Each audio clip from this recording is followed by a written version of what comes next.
Ooh, thank you, Michael. We are supposed to record this meeting, and I will do that now.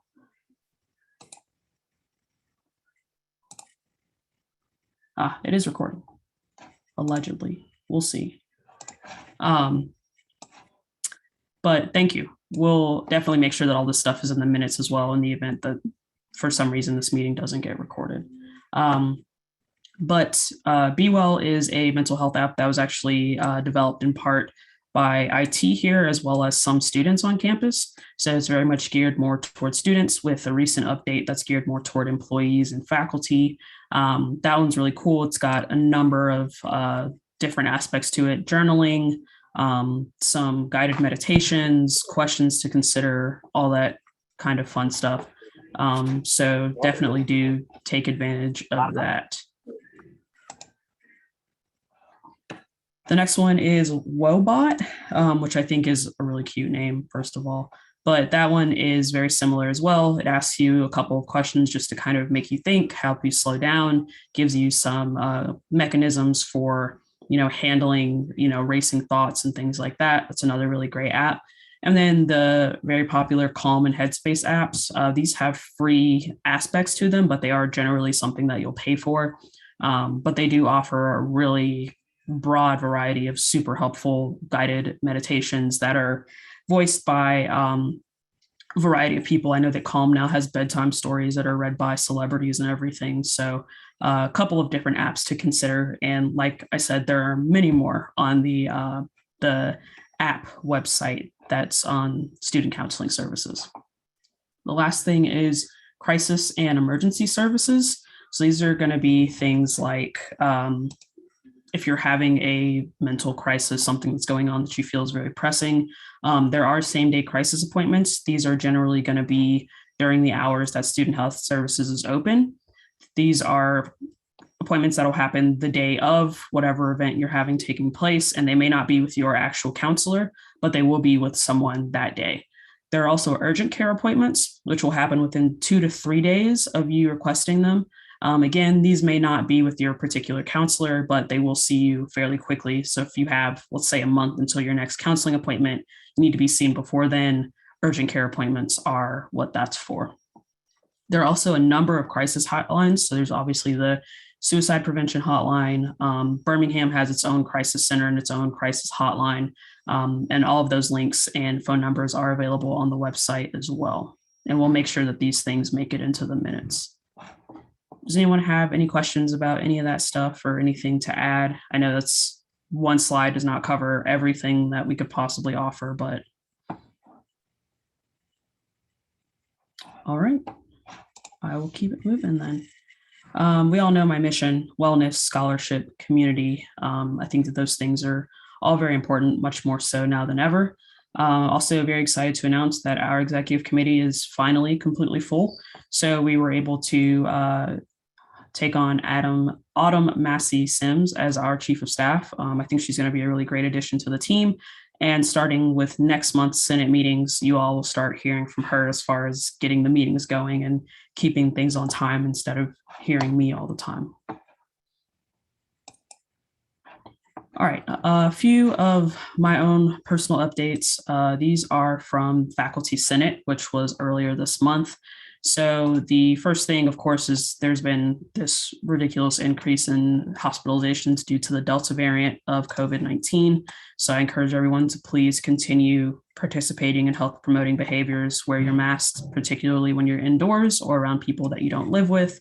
Wash your hands, use hand sanitizer, all that good stuff. Stay a safe distance away from others. If you haven't been vaccinated yet and you are kind of on the fence, feel free to kind of do some research about that. There are plenty of experts on campus that you can ask. And if anyone needs kind of access to any of those people, please let me know and I can send you an email and get you plugged in with those people. Student vaccination rates are above 50%, which I think is great considering how many students that we have, and that for students who aren't in the School of Medicine, the vaccination is not a hard requirement. I think that student vaccination rates being really high or relatively high is great. I think that, like I said, if you're on the fence or you know someone who's on the fence, be sure to kind of have a conversation with them about the pros and cons and reach out to me if you need to be connected to someone who knows a little bit more about this than I might. There are a number of incentives for if you do decide to get vaccinated. I encourage everyone, if you did not get your vaccine on campus here, to go into your patient portal and update that with your vaccine dates. And once you do that, you will get $20 in Blazer Bucks, which gets you like a t-shirt or something in the bookstore. If you get your vaccine here at the Student Health Services or the Hill Center, I think it's Mondays 4:30 to 5 or 3:30 to 5. I'm not sure. I'll put that in the minutes. But you can get your vaccines any day of the week, Monday through Friday at Student Health Services or on Mondays at the Hill Center. Once you get both of your doses, then you get this really cool Vaxxed and Back t-shirt. It's a really good quality. I like it. I wear it quite frequently. So those are two really cool incentives that you all can use for getting vaccinations. Another is that there have been a lot of questions about monitoring and how we're going to decide on whether or not we go back to remote learning only again. There are no particular milestones that we need to hit as far as, cases and students or anything like that. But do remember that there is a very well educated and equipped team of health officials as well as administrators who are keeping an eye on everything, not just at UAB, but also across the state, and that they will make decisions regarding remote learning or hybrid learning as needed. So just kind of keep an eye out for that. The next thing is that the beloved COVID-19 dashboard is back up to date, and I'll put that link in the chat. It's got a whole new look and everything because we're doing this for another year at least. So please do use that website. I save it as a bookmark and just check it. It's getting updated on a weekly basis, I believe, and it is pretty detailed as far as the number of students, whether the infections are in the healthcare enterprise or just on campus. So I think that's a really good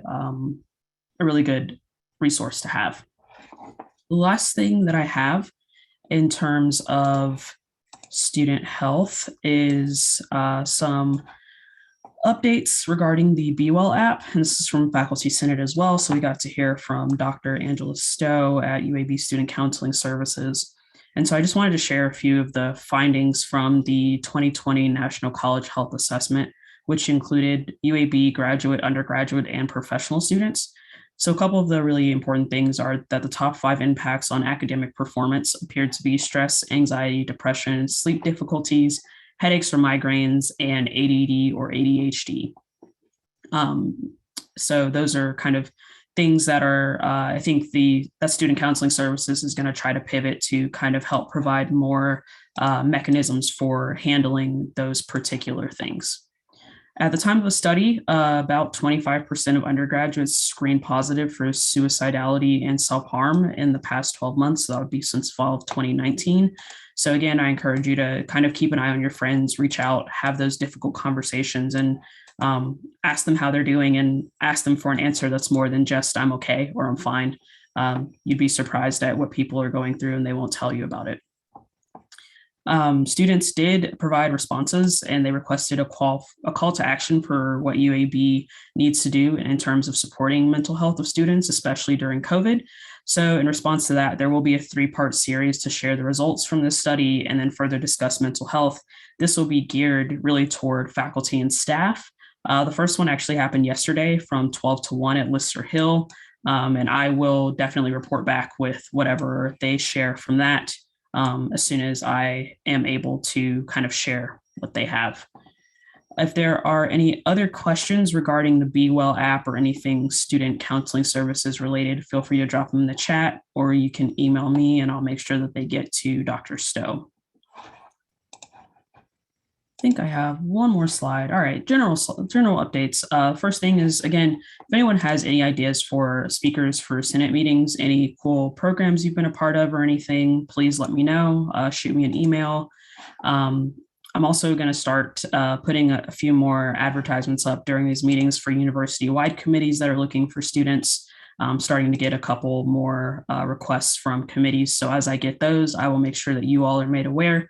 And that way, if you'd like to serve on a university-wide committee, which is a requirement of you as a senator, you can go ahead and get started doing that. The next thing is my presidential platform. I haven't talked about this document in a while, so everything has been very COVID centric with good reason. But I have the opportunity now to focus on a few things from my presidential platform, especially in my meetings with administration.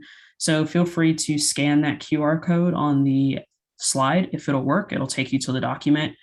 Feel free to take a look at it. Let me know what you think. If there are things you think are missing, if there are things that you're passionate about helping with, if there are things that you really want to be updated about, I'm happy to hear about all of it. The last thing is that the Student Government Association Council and my monthly meetings with the provost are starting again. So if anyone has any things that they want to go straight to the provost or to be heard by Dr. John Jones, who's in charge of student affairs, or President Watts, please send me an email and I'll be sure to bring those things up in those meetings. And the last thing was just a quick update. Last year, or I guess, was it last year? I don't know. Time is very strange. I think it was last year that we had posted a call to action to the university and the school system about renaming buildings across campus. And so I did ask about this at our last Student Government Association Council meeting, which was last week. And it looks like the Wallace Physical Education Building has now been renamed just the Physical Education Building. Feel free to Google who George Wallace is. There is no reason that a building should be named after him. And so it's really good to see that there is some forward progress being made on that. And there's also still an entire committee through the Board of Trustees that is actively going through and reviewing the names of buildings across all 3 U of A campuses and either changing the names or providing kind of names that could be alternatives that are to be voted on. So that is something that's still moving forward. If anyone has any questions about any of this stuff, feel free to drop them in the chat or email me, but I will pass it over to Kayor so we can keep this thing going on time. Hello, everyone. I'm Kayor Savla. If you are new to this meeting, I'm the Vice President, and I have a few updates for y'all. So we had a graduate student leader meet, which is basically all the different graduate student leaders from different organizations last week. It was quite successful. Updates were sent out on student event guidelines, which was done by Jennifer. We had some budget guidelines updates by Elise, and we also did speak about the resources from GSG. I will share the information. I'm still compiling it by the end of this week. If you are a student leader or you know your organization and you're not, if you are in a part of an organization and you know your leaders were not able to attend that, make sure that you send them an email to me, and I will make sure that they are updated with what all had happened at that meeting. And we are potentially planning to make this a regular event in sense going forward, it would be something that would be happening at the start of each semester. So do inform them about that.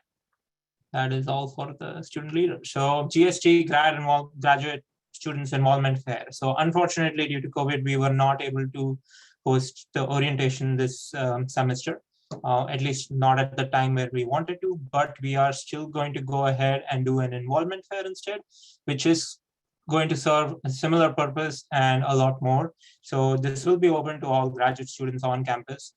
We've already scheduled it to be on September 27th from 3 to 5 p.m. I wanted to have it from 3 to 7, but due to some guidelines, I don't think we can book the space past 5.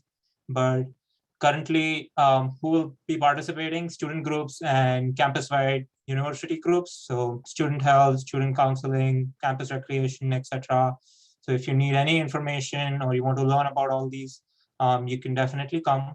If you are a new student, if you are an old student and you are a graduate student, I think we are all perpetually poor. So there is going to be food and tabling and a lot of fun activities. Probably we are trying to organize headshots because I know it's been a while since we've had headshots done on campus. And I know we all need headshots when we are applying for different positions, etc. It will be happening in Hill Student Center in Ballroom B. And do follow the GSG social media for all the other cool updates that we have with this. And with this, the orientation committee is also open for participation. If you are interested, do send me an email and I'll make sure that you are updated and you are a part of the orientation committee. that is all. Student groups that might need help. An email was sent out from Engage administrators that there are these student groups that we have funded in the past. They have not registered. So if you are a member or were a member of this group, please do reach out to your previous leaders or current leaders to make sure that they register. I think the deadline was yesterday, but we can work something out if there is any help needed. BGSA, which is Black Graduate Student Association on campus, they reached out, particularly one of the previous members reached out to say that they are looking for new leaders. Since they have graduated, the previous leaders, they cannot be actively student group, but if any new leaders are interested, we can connect you with them and they can help you get the organization going again. That organization did a lot of other stuff as well. Though I wasn't actively involved, but yeah, they were super active. And we do need more senators. So do talk to your friends in the department to join GSG. If you are the only senator from your department at this meeting, then you haven't been fulfilling your senator duties, which is spreading the word. So do definitely talk to your friends to make sure that we have more senators. And we had 3 more senators today join us. So with that, I will go to my next slide. So if there are senators or friends or anyone, they don't have to be senators to be a part of GSG. Anyone who is a grad student at UAB is automatically a member of GSG. And if they are interested, a senator orientation has restarted. This was something I did a couple of years ago when I was the vice president. So it summarizes what GSG is, how students can participate and benefit from it. If you're interested in becoming a senator or your friends are interested, just send them. This is a 30-minute meeting before each Senate meeting. It happens first Wednesday of each month from 4:30 to 5 p.m. currently via Zoom. But if you have friends who are like, oh yeah, I need some more friends or I need to network with other departments, this is again a great place to get started, and this will help them organize themselves or orient themselves in GSG from day one and get connected. So do share this information. This will be sent via the newsletter and also in the minutes. So that is all from me, I believe. Thanks, Hey Georg. everybody, I'm Adam Sturdivant, so I'm the secretary. If you haven't met me yet, welcome to the meeting. Just got 2 quick things. Number 1, get vaccinated. Period. Do it. Get vaccinated. If you have a medical reason why you can't be vaccinated, that's one thing. Otherwise, get vaccinated. Other than that, just let me know if I can help you in any way. Don't hesitate to contact me at any time. Thanks. Thanks, Adam. Elise is not able to make it to the meeting, so I will be posing as her for the day. So this is our fiscal year 2020-2021 spending. Please take a look over this for a few seconds. Let me know if you have any questions. I will also put Elisa's contact info in the chat so that you can email her. She's probably a better person to ask. If there are no questions about this, then I will also be Budget Committee Chair, Elise, as well. This is our fiscal year 2020-2021 STEP funding. Keep in mind that we are having another funding allocation process coming up very soon. So these numbers will likely change by next Senate meeting.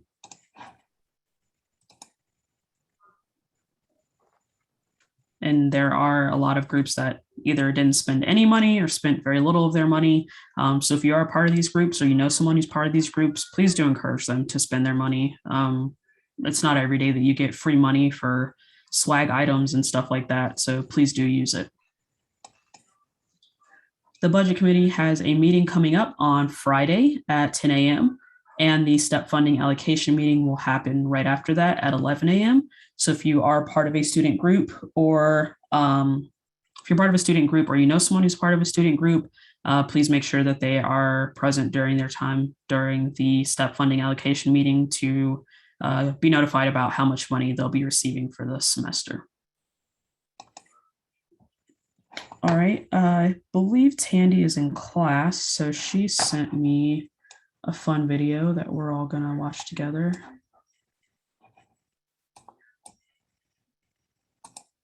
once I can get this thing open.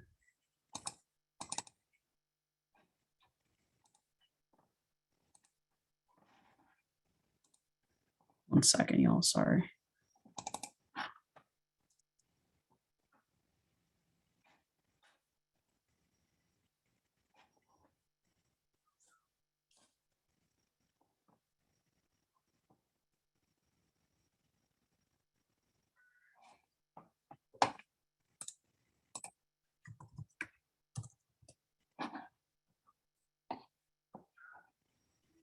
I'm not sure if there's any audio, but we're not able to hear the audio.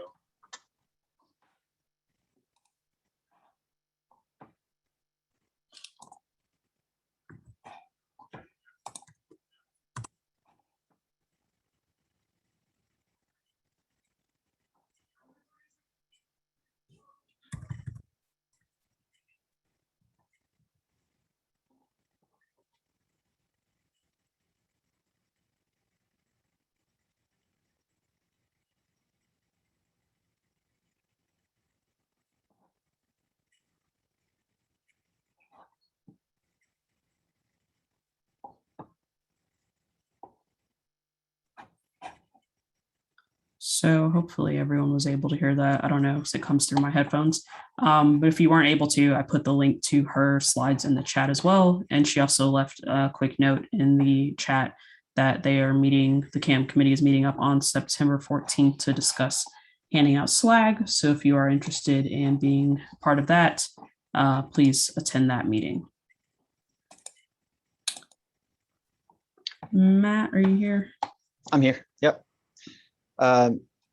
So I don't have too much. I'm going to be sending out an email to those that I know are to those that are in the community service committee to figure out when the best time is to meet, hopefully in mid to late September.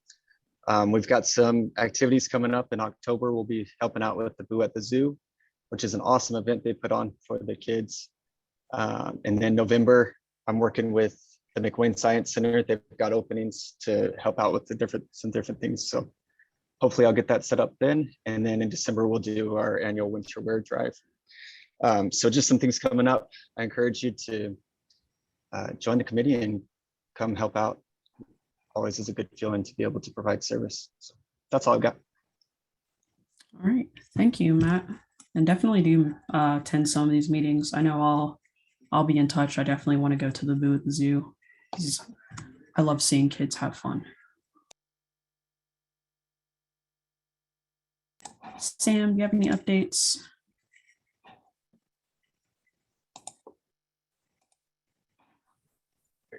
Is it kicking in? Can you guys hear me? Yes, we can. Okay, so it's just minor changes. So in the old constitution, we had an addendum that said that no individual seeking involvement within GSG will be discriminated against on the basis of race, sex, religion, ethnicity, sexual orientation, age, or disability. And in order to renew our constitution with the University of Alabama at Birmingham, we just had to update that phrasing. So you can see here under new is the new phrasing, which is quite long. So I'm not going to read that, but everyone is welcome to read through it so they can understand the phrase. But that's the only changes so far to the Constitution. All right, thank you, Sam. And like you said, this is just a much more detailed anti-discriminatory statement that we needed to add to the Constitution to just to be able to re-register the organization. So none of this is anything that we made up. It's something that we were kind of given to put into our Constitution. Sachin, do you have any updates with their super cool background? Oops, sorry.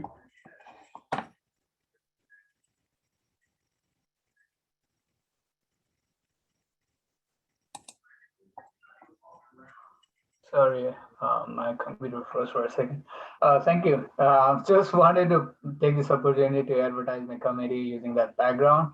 So I don't have any update per se, but just to let all the senators know that we have open positions in the PDL committee. Basically, every position is open except mine. So I would love to have a secretary, a program officer, and a treasurer, and a few more members so that we can have the events or PDL up and running. If you are interested, please shoot me an email. I will put my email here in the chat box. But I have been working with Gunars and you to get this across the senators. I'm working on updating our PDL website. There are a few additions I would like to make on it.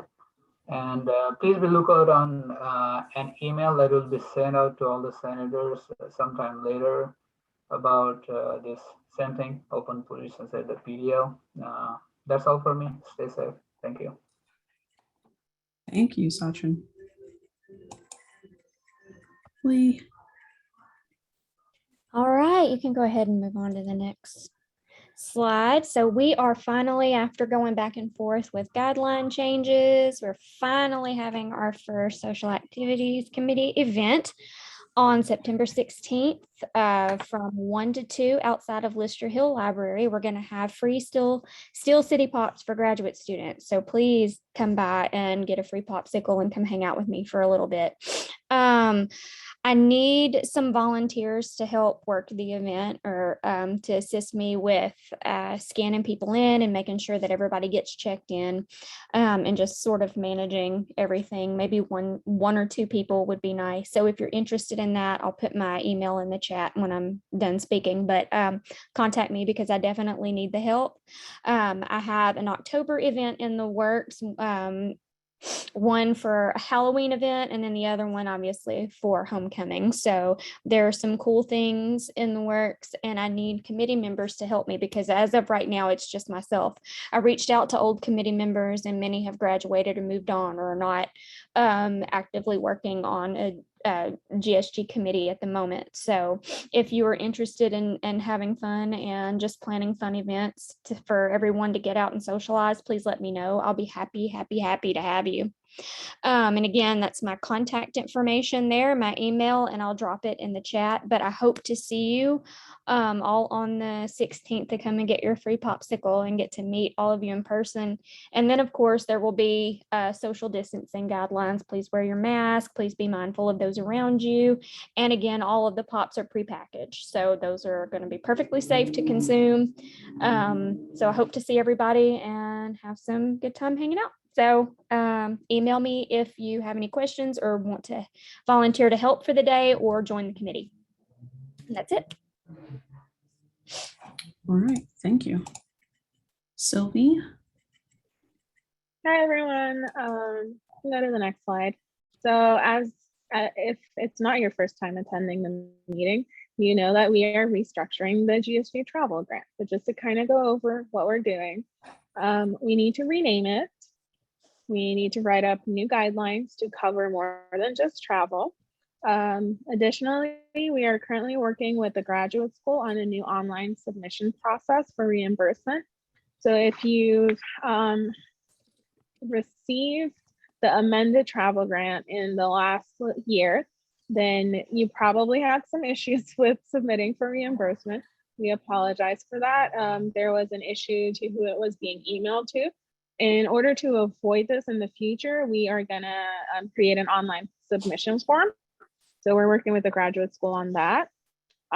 With regards to the guidelines, I will be working with the budget committee and constitution committee once something is a little bit more finalized. With the budget committee, we are finishing the student step funding within the next 1 to 2 weeks. So once we're done with that, they'll help me focus a little bit more on the travel grant. The goal is to have something we can vote on for the October EC and Senate meeting. That way I can open up the spring travel grant immediately after. Obviously, as you guys can see, this is a lot of work. So be patient with me, but I am working on getting it done as soon as possible. So next slide. Oh, wait. One more thing. We are looking for ideas about renaming the travel grant. If you have any ideas, please use the link I am going to paste in the chat right now to submit your idea. Just like whatever you think we should call it. We are open to ideas. The one that gets the best idea, or the one we end up picking, will get some swag. So if you like swag, just vote, and then, or not vote, just submit your ideas and you might get something in return. So next slide, Jasmine. Yeah, I just wanted to add that we did just get a shipment of new swag. So there are masks, there are hand sanitizer dispensers, there's reusable cutlery. So definitely do submit something into that Google form, and you could be one of the first people to get some of that cool new stuff. Another thing, announcement for anyone that has gotten the travel grant for this semester, you will need to submit a travel pre-approval form before you travel. So this is something implemented by the university. Anyone doing any type of traveling must have it approved before the travel. Otherwise, the university will not reimburse you for the travel. There have been questions about this. I've attached a screenshot of the travel pre-approval form. It's fairly simple. If you are being funded by the GSG travel grant, you say no for the question where they're asking about like budget information if it is a grant. Although the GSG travel grant is titled as such, it's not like an R01 or an F31 or something like that. So it's not like an NIH grant. So that's why you would say no on that section. And the person you submit this to is to your like department head. So in my case, for example, I am a graduate student in the GBS, but my department is neurobiology. So that's where my PI is located, and that's who I kind of respond to. So I would need approval from neurobiology in order to travel. So if you have any questions, please feel free to email me. I'm going to drop the link to this travel pre-approval form as well as my email in the chat. And that is all I have for you guys. Don't forget to submit your ideas for the new travel grant name. Thank you, Sylvie. Next up is Gunnar's. Hello, I don't have any major updates. We're working with the PDL committee and with everybody else to update the website. So it's all in the works. If there's anything that needs to be done, please let me know. The GSG is now re-registered, so we're all good on that board. So everything looks fine. Thank you. Thank you. And everyone, please congratulate Gunnar. He just got married not too long ago. Yay. Congratulations on that. Thank you. Thank you. You're welcome. And last but not least is Jennifer. Hello, good evening, you all. I am planning to go over some of the university's event guidance because as some of you may know, several things have changed since the last time we were together. I'll actually share that some information has even changed just since I entered this information 2 days ago. And so I'll speak to that as we go through this information, but I really just wanted to really provide some highlights in terms of, so you all could have that knowledge and information as well. And so the highlights that I've pulled out that I think are probably the ones that are generating the most questions currently are surrounding registration and timeline for submitting events, masking requirements, the presence of food and beverages, tracking attendance, and advisor attendance. And so, like I said, I'm going to briefly talk through these three things. So we can go to the next slide. So the first one is really surrounding the registration and the time frame for submission. So one of these pieces is no different and has not changed at all, and that is the expectation that student organizations are registering their events. That is an expectation that has always been in place prior to COVID. It was in place throughout the past year and continues to be in place now. So all student organizations are required to register their events on Engage, and that's both in person, virtual, and hybrid events. And so make sure that if you're a member of an organization here on campus that you are registering those. The piece surrounding registration that has changed is really the time frame for when the university is expecting those events to be registered. So previously, all events were required to be registered within 5 business days of when the event was scheduled to take place. The university has actually extended that timeline and is asking that now events be registered at least 15 days prior in order to allow for the appropriate review in terms of the safety guidelines. There are really two exceptions to that. So one is that virtual events still only require a 2 business day review. So you can submit those within 48 hours of when the event is happening. And then tabling events as well as general organization meetings, those still only need to be registered within that 5-day window. And so if you're just planning a time for your organization to get together and meet, catch up on business, maybe you're hosting a information session that is still very much in a meeting format, those types of events only require the 5-day review. So again, the events that are really looking for that 15-day prior are ones where there are, I would say, where you've got more participants, there's maybe an activity associated with the event, that sort of thing. So again, tabling and meetings just under the 5 days. Next slide. Masking. This information shouldn't be new for you all. This is information that the university has sent out a few weeks ago, but masks are required indoors. And so I just wanted to take advantage of the opportunity to reiterate and remind you all of that. This is regardless of vaccination status. Additionally, masks are not required outside, but they are encouraged at outdoor events and activities that your organizations might be hosting. I will share that student organizations on their own have the option and ability to require masks at an outdoor event if they choose. And so know that even though the university is not requiring that, if your organization membership feels strongly that participants as well as members of your organization should wear a mask at an outdoor event, you can set that expectation for the organization and can then enforce that at the actual event. Again, at this point, the university is just strongly encouraging wearing masks at outdoor activities. The other piece that the university is asking is, especially for indoor events where masks are required, they're asking that student organizations have masks on hand to available for an individual who might show up without one. And so if you're worried about having access to resources or extra masks, I would encourage you to stop by the Student Involvement and Leadership Office, and we will give you some masks to have on hand at your event if you don't already have access to that as a resource. But again, this is mainly just a reminder. Next slide. Food and beverages. This is one I've gotten a lot of questions about, and reasonably so. The guidance surrounding food at events has changed about 15 times.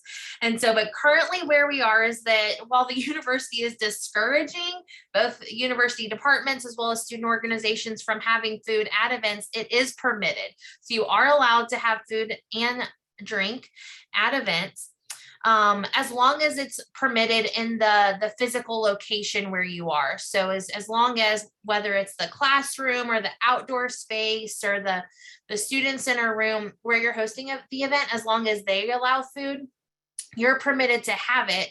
The expectation, though, is that those food items are boxed if it's a meal. So they should be boxed items and they should be individually wrapped. And so in the instance that you're maybe just doing a snack, I know GSG is preparing to have their sweet treats where there will be popsicles. Those are going to be individually wrapped popsicles. So no member of GSG or any volunteer who's assisting in passing those out is going to have direct contact with that food item. And so we're preventing the exposure there. And so that's really the university's priority as you are planning events where food is present, is that we're minimizing the exposure there. And so that's really where this expectation surrounding individually wrapped items is coming from, as well as a boxed meal if that's relevant to the event you're hosting. Participants are allowed to temporarily remove their masks so that they can eat or drink at your event, but they should replace that face covering as soon as they are finished to ensure, again, just to minimize exposure. And while participants are eating, they need to be able to maintain 6 feet of distance. And so you all, if you've read the university's communication, should have seen that there's not a lot of language about distancing. There's no current university expectation surrounding social distancing unless your mask is removed and you are eating. And so that's the one instance where you do need to ensure that you are able to maintain that. Next slide. Attendance tracking. This is not a new feature that we have access to, but some of you might not have used it before. You are required to track attendance at your events, and that is really to assist with potential exposure tracking for the university as well, and to have a single repository of campus event and event participants. You are able to use Engage to track participants, and there's actually an Engage event check-in app where you can scan participants into your event, and it's automatically going to sync up to your event on Engage.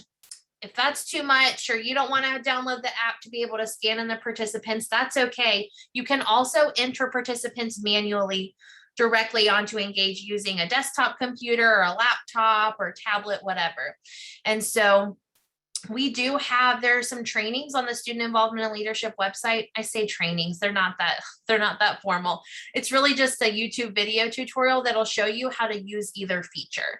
And so the university's expectation is that you are recording attendance at your event, and you can do it either way. So just make sure that if you choose to do it manually, that you're either doing it during the event or you're uploading that list immediately following the event. And then this should be my last slide. Next, advisor attendance. This is actually something that has changed just in the last 24 hours. So what the university had originally communicated was that student organizations were required to have an advisor present for the duration of their event, no matter what kind of event it was. So whether it was an organization meeting, a tabling event, maybe they're hosting a 5K out on the green, it didn't matter. An organization advisor had to be there. What has changed is that organization advisors or a university faculty or staff designee are no longer required to be present at a regular meeting. They're not required to be present at a tabling event. They're really going to be required in instances where an organization is hosting an event where there's an anticipated attendance of 250 or more individuals. And so we actually just got approval based on a good bit of feedback we've gotten from student organizations, and reasonably so, about the barriers that having to have an organization advisor present was really causing for those organizations. And so again, we've been able to modify the current guidance, and our office has actually just drafted a communication that we're just waiting to get approval on that should go out at some point tomorrow. But again, since I had the information, I wanted to go ahead and share it with you all so you can be on the lookout for that. We hope that that'll alleviate some of the stress that potentially planning some of these in-person events has caused over the last 2 weeks. The other option that will be present is, so even in the instance where there are events that are happening that are expecting a participation of more than 250 people, is organizations are going to have the opportunity to have representatives from their organization participate in a health and safety credential. So it's a training that's ultimately going to equip those representatives to be able to serve in lieu of a university faculty or staff member at the event, but to serve that same purpose. And the purpose of the advisor was really to assist with the enforcement of the health and safety guidelines. And so what the university is allowing us to do is to provide a training where organization members can attend, complete the training, and then be given approval to, again, not have to have their advisor present at those events, because the organization is now equipped to do what the advisor was originally intended to do at the event. So again, you'll receive some communication about that within probably tomorrow is when it'll come out. That's going to have more information. I'd say it'll have some comprehensive information, and it'll also link you back to some more info. But I am happy to answer if there are any initial questions after hearing that information. I'd be happy to answer anything you've got. Any initial questions?